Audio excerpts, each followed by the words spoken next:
នៃការិយាល័យ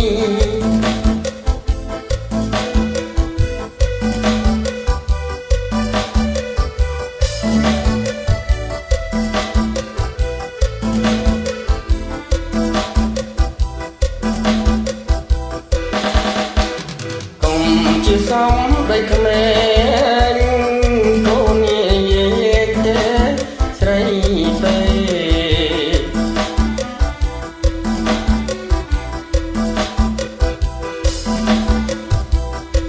កុំខឹងច្រើនពេកចាប់យ៉ាងសោកស្កៃ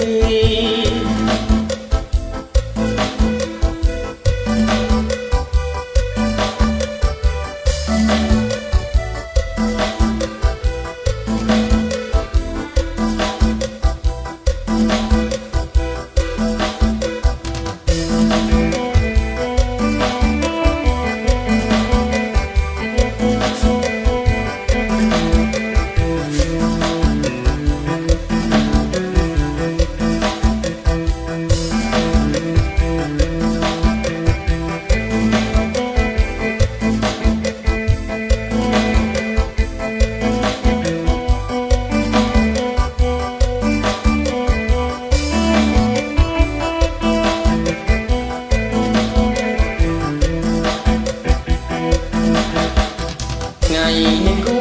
រស្ដាយអូនកុំរៀបបាយឲ្យបងអី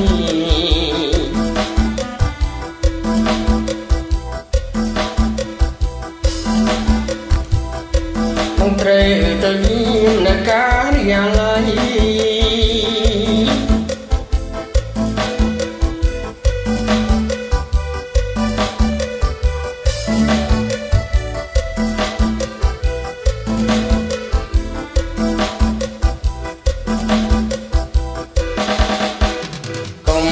ជាសំដីក្មេងកូននិយាយទេស្រីពេក